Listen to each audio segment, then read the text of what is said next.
Bueno, buenos días a todos. Voy a ponerme aquí. Espero ceñirme bien al horario que tenemos, son 20 minutos. Espero que, si me paso, por favor, me guían. Pero bueno, voy a tratar de resaltar lo más importante. O sea, qué es lo que quiero yo hacer en esta charla en 20 minutos de unos temas que cada uno son muy largos, ¿no? Pero primero que todo, agradecer nuevamente a la doctora Fátima el haber organizado este evento y a todo el equipo de la Unidad de Autismo en la Maternidad Concepción Palacio, Ana Cecilia, Noriexa, bueno, y la gente también de NutriWay que nos acompaña con esta Valeria, ¿no? Valeria Rizzo. Ok, y Maritrini, mi compañera de posgrado, pero bueno, aquí empiezo. Pues entonces, la primera pregunta cuando pasamos a hablar de los trastornos del espectro autista y hablemos de la parte biomédica, es, ¿entendemos todos los factores? Bueno, adelante.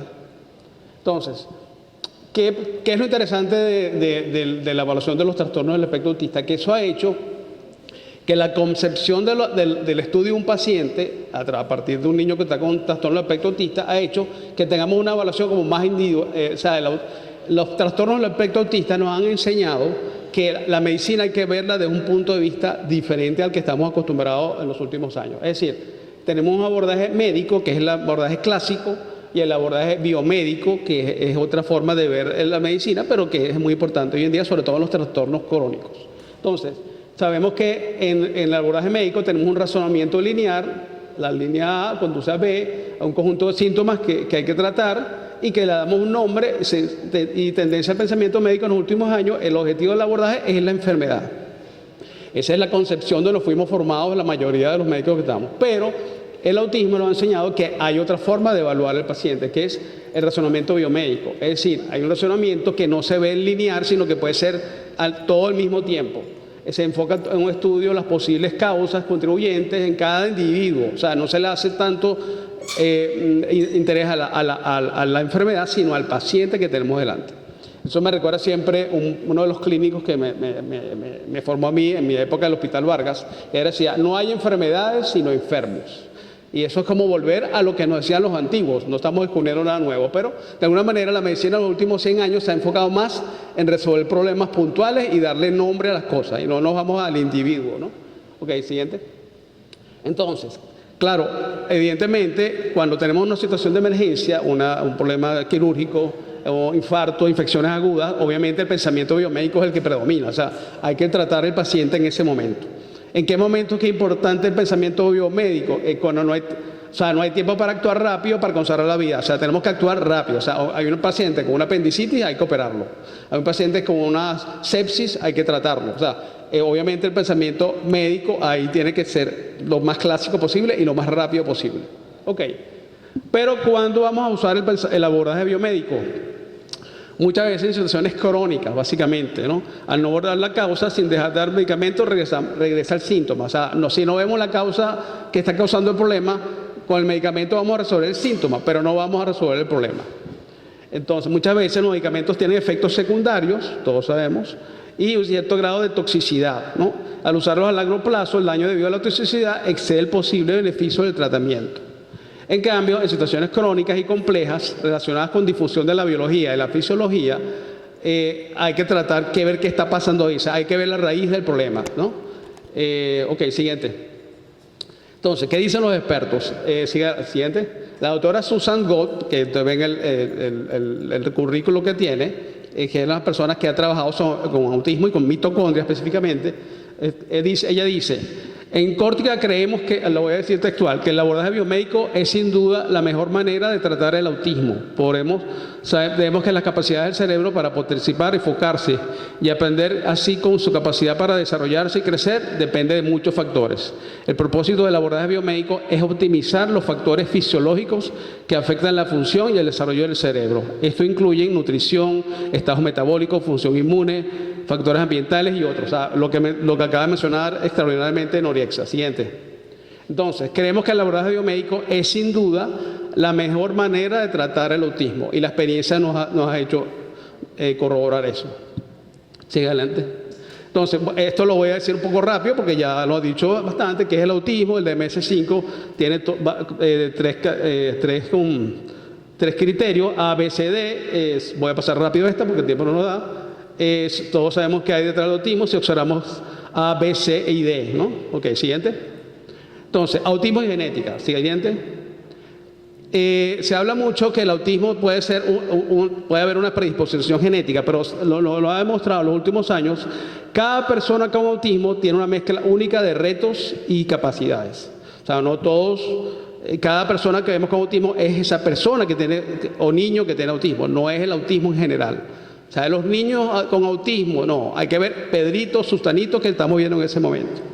Entonces, algunos tienen presente algún gen que se relaciona con autismo, otros una combinación de genes débilmente vinculados al autismo, y lo que es más frecuente es una combinación de genes y ambiente. Siguiente.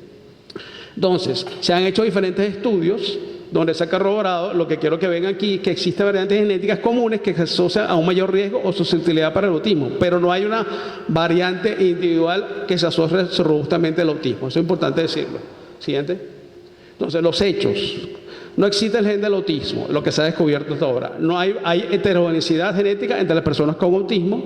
Hay al menos 102 genes asociados al autismo, pero no todos los que portan las mismas variedades genéticas presentan el autismo. Eso es importante decirlo. Y en estudios se encontró que apenas el 10% de los casos de autismo tiene una causa genética. O sea, apenas el 10%, el 90% no. Siguiente. Entonces, el autismo tiene un componente no genético. Entonces, si no todos los que portan las mismas variables genéticas presentan autismo. Siguiente. Entonces, ¿qué hace que en dos niños es que te presenta un gen asociado con autismo? En uno se manifiesta el autismo y en otros no. Siguiente. Entonces, es aceptado ampliamente que la mayoría de los niños con autismo tienen una susceptibilidad genética que es disparada por factores ambientales, por lo que se denomina un desorden epigenético, lo que acaba de mencionar magistralmente Noriega. Okay. Entonces, ahí sí nos vamos a tener un poco en qué aspectos tenemos que considerar. Entonces, cada uno de estos da para miles de seminarios y de conferencias. Genética, metabolismo, sistema inmune, sistema endocrino, célula, mitocondria, estrés oxidativo. Bueno, es interesante ver aquí que la mitocondria es lo que llama la parte, el componente de la célula que produce energía, pero el problema, fíjate que casualmente la mitocondria es sujeta a alteraciones ambientales, es muy sensible a alteraciones ambientales. Entonces, por eso es un tema fascinante dentro del autismo, la alteración mitocondrial. Sistema digestivo, microbiota, que ya lo va a dar, Valeria va a hablar de eso con más detalle. Sistema nervioso, neurotransmisores, neuroplasticidad. Es importante que terapias y el diagnóstico temprano es el mejor regalo, como dijo la doctora Merecela, que podemos hacerle a un niño que podamos pensar que está dentro del trastorno. Tóxicos ambientales biológicos, psicología, afectividad, neuroestimulación, todo influye. Siguiente. Entonces, todos estos factores, como pueden ver, no son lineales, todos se interrelacionan, ¿no? Hay estrés oxidativo, hay tóxicos ambientales, hay disbiosis, hay metilación deficiente, que es uno de los procesos metabólicos y bioquímicos que más se ha estudiado dentro del autismo, hay un sistema inmune desregulado y eso al final trae una neuroinflamación y un desbalance de neurotransmisores. Siguiente. Metabolismo. Siguiente. Bueno, esto es una lámina muy compleja, pero a la vez muy gráfica, porque básicamente lo que estamos viendo aquí, que cada uno de estos engranajes son como vías metabólicas que están alteradas dentro de personas con trastorno del espectro autista, pero también puede verse en otras muchas situaciones de salud. Entonces, ¿qué papel cumple la microbiota en el eje intestino-cerebro? Por supuesto, disbiosis, el crecimiento de hongos y levaduras, parásitos y bacterias patógenas, metabolitan toxinas, neurotóxicos, principalmente alcoholes, que pueden producir efectos similares a la intoxicación por alcohol. Muchos niñitos que tenemos dentro del espectro a veces tienen síntomas de desconexión, tal cual como una persona que hubiera tomado alcohol. ¿Por qué? Porque la cándida se transforma en arabinosa, que es un azúcar que se metaboliza y forma alcoholes al final. Siguiente. Entonces, microbiota poco diversa, disbiosis intestinal, bueno, eso es un tema muy y hay trabajos que corroboran todo lo que estoy diciendo. Eso para los que dicen que no hay información científica sobre esto, vean lo que hay aquí. Y son una pequeña muestra nada más. Siguiente. Mitocondria, estrés oxidativo. Siguiente. Bueno, se ha visto que en los niños con el espectro autista hay disfunción mitocondrial, hasta un 80%. Es decir, esa mitocondria, que es la que dedica a producir energía, no lo está haciendo adecuadamente. Fíjate que una de las células que más necesita actividad mitocondrial, por supuesto, es el sistema nervioso central, el sistema digestivo, el sistema inmunológico y el sistema de desintoxicación. No está actuando bien. Siguiente.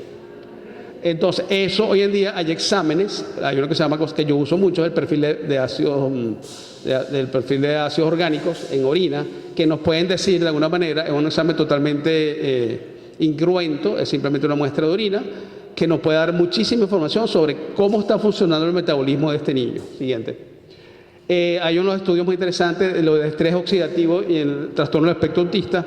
En Japón se hizo su estudio publicado en marzo del 2022, donde se asociaba las reactantes de oxígeno, o sea, de reflamación de oxígeno, o sea, los reactantes de fase de activos de oxígeno, o sea, los ROS.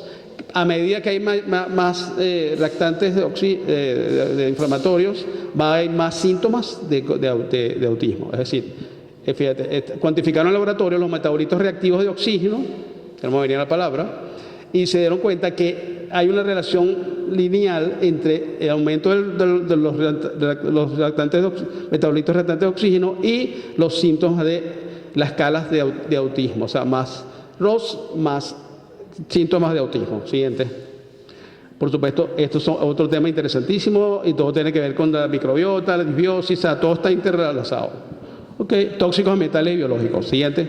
Entonces, aquí simplemente la frecuencia de alimentaciones se ha mantenido estable, pero fíjate que los factores ambientales en la balanza es lo que han aumentado extraordinariamente. Entonces, se dice que desde el año 2000 ha aumentado un 317%. Que yo lo he visto, todos lo hemos visto, todos los que hemos trabajado en autismo hemos visto esa situación. Ok, siguiente. Neuroplasticidad, sistema nervioso. Adelante, siguiente.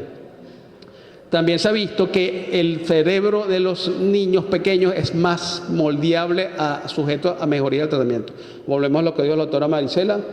Mientras más temprano los signos de alarma, aunque no haya el diagnóstico formal, si ya tú ves un signo de alarma, hay que atenderlo inmediatamente. ¿Ok? Entonces, ¿por qué? Porque la plasticidad del cerebro es increíble, ¿no? Entonces, conociendo el potencial del cerebro recuperarse, hay que poner todos los medios para desinflamar el cerebro, desde la preconcepción, como dijo Noriex. ¿Ok? Siguiente. Entonces, por supuesto, ahí vamos en la parte psicoeducativa, o sea, el niño todo viendo la parte médica, pero también viendo la parte psicoeducativa. Fomentar el neurodesarrollo, la adquisición de habilidades para la vida, potenciar fortalezas y apoyar desafíos. Siguiente. Psicología. Siguiente. O sea, cada niño por supuesto, la parte afectiva, familiar, la dinámica familiar es muy importante atenderla también, porque si un niño nace en un ambiente tóxico, no solamente tóxico desde el punto de vista físico, sino también tóxico desde el punto de vista de relaciones, no lo va a ayudar. Ok, siguiente. Por supuesto, todo esto que estoy hablando yo del abordaje biomédico, hay cantidad de trabajo, fíjate que los síntomas están arriba y las raíces están expresadas abajo, cantidades de trabajos que apoyan todo lo que estoy diciendo. Ok, siguiente. Entonces, la doctora Susan Go, el propósito del abordaje biomédico en autismo es optimizar los factores fisiológicos que afectan la función y el desarrollo del cerebro. Esto incluye nutrición, estado metabólico, función inmune, factores mentales y otros. Siguiente. Como dice el doctor Baker, que yo tuve el placer de conocer hace 20 años en los Estados Unidos, ya un hombre de más de 90 años, tuve contacto con una de sus discípulas, la doctora Nancy O'Hara, que está trabajando mucho en Pandas. Él le dice, la gran pregunta que se hace al doctor Baker es, ¿hemos hecho todo lo que hemos podido hacer para mejorar a este niño? O sea, la individualidad dentro de una epidemia. Siguiente. Bueno, muchas gracias. Espero que...